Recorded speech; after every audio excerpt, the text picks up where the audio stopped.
Welcome back to యువతరంగం. నేను మీ సిద్ధుగౌడ్. కాళేశ్వరం గోదావరి నీళ్లను బీడు పొలాలకు మళ్లించాలి అనేటువంటి ఉద్దేశంతో కట్టినటువంటి కాళేశ్వరం ప్రాజెక్ట్ ఏదైతే ఉందో ఆ కాళేశ్వరం కోసం మేడిగడ్డ దగ్గర కట్టినటువంటి ప్రాజెక్టు అది కుంగిపోయి రాజకీయ పరంగా చాలా ప్రకంపనలు సృష్టించింది. తెలంగాణలో ఉన్నటువంటి అప్పటి వరకు ఉన్న ప్రభుత్వాన్ని కూడా గద్దెదించింది ఒక రకంగా చెప్పాలంటే. ఒకవేళ ఆ గద్దెదించినా వచ్చినటువంటి కాంగ్రెస్ కూడా అదే కాళేశ్వరం పేరు చెప్పి ఆ గద్దె దిగిన పార్టీని బ్లేమ్ చేస్తుంది. కానీ 1,00,000 కోట్లతో కట్టినటువంటి కాళేశ్వరాన్ని సద్వినియోగం చేసేటువంటి ఆలోచన ఏమన్నా చేస్తుందా అంటే నిజానికి ఈ 2.5 ఏళ్లలో రాజకీయ పరస్పర విమర్శలు కొనసాగినా ఇప్పుడు ఒక అడుగు ముందుకు పోతున్నట్టు అనిపిస్తుంది.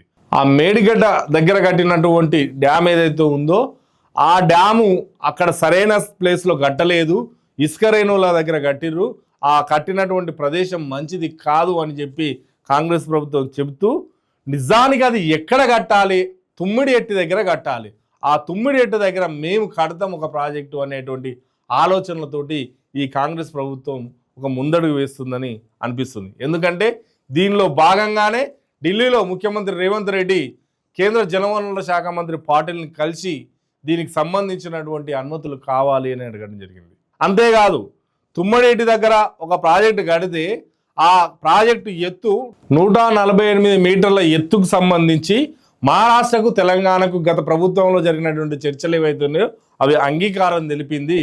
కానీ ఆ ఎత్తుతో ఉంటే ఇక్కడ ఎత్తిపోతలకు చాలా ఇబ్బందిగా మారుతుంది ప్రాణహిత పైన ఈ తుమ్మిడేటిని కట్టేటప్పుడు. కాబట్టి 148 అనేది సరికాదు, 150 నుంచి 152 వరకు మీటర్ల ఎత్తులో ఉంటే ఇక్కడ ఆ ప్రాణహిత దగ్గర కట్టినటువంటి వాటర్ను ఇక్కడ ఎల్లంపల్లి దాకా తరలించడానికి ఈజీగా ఉంటుందని చెప్పి రేవంత్ రెడ్డి ప్రధానమంత్రికి ఒక లేఖలో కూడా వివరించడం జరిగింది. అదేవిధంగా మంత్రి ఉత్తమ్ కుమార్ రెడ్డితో కలిసి కేంద్ర జలవనరుల శాఖ మంత్రిని కలిసి ఈ అనుమతి ఇవ్వాల్సిందిగా కోరడం జరిగింది. అదేవిధంగా దీంతో పాటు ఇంకో 4 ప్రాజెక్టులకు కూడా మాకు పర్యావరణం నుంచి అనుమతులు ఇవ్వండి, డిండి కానివ్వండి, సీతమ్మధార కానివ్వండి, అదేవిధంగా ఉద్దండపల్లి కానివ్వండి, ఇలా మిగతా వాటికి కూడా అనుమతులు ఇవ్వండి, తెలంగాణను మేము సస్యశ్యామలంగా మార్చుకుంటామని చెప్పి రేవంత్ రెడ్డి కేంద్ర మంత్రులను కలిసి వివరణ ఇవ్వడం జరిగింది. అంటే ఈ విషయాన్ని కనుక మనం చూసినట్లయితే కాళేశ్వరం దగ్గర మరమ్మతులు అనేది ఏవైతే ఉందో ఆ మేడిగడ్డకు మరమ్మతులు అనే విషయం భవిష్యత్తులో ఎలా వేయాలో అలా అడుగులు వేస్తూ తుమ్మడి ఎట్టు దగ్గర కూడా ఒక ప్రాజెక్టును కట్టి ప్రాణహిత పైన ఆ వాటర్ను ఇక్కడికి తరలించడానికి గోదావరి జలాన్ని సద్వినియోగం చేయడానికి ఒక ప్రయత్నం జరుగుతున్నట్టు మాత్రం ఇక్కడ కనిపిస్తుంది.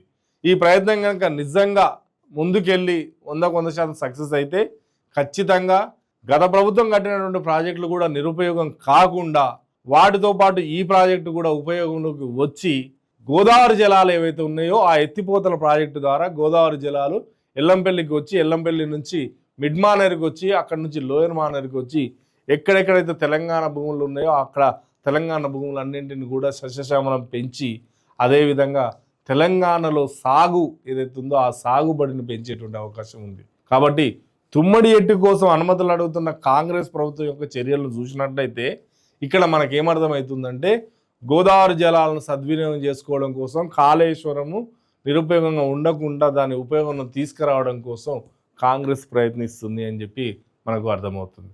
నిజంగా కాంగ్రెస్ ఆలోచిస్తున్నటువంటి తీరు ఏదైతే ఉందో అది ముందుకు సవ్యంగా సాగి గోదావరి జలాలు తెలంగాణ బీడు భూములను తడపాలని కోరుకుందాం. నమస్తే.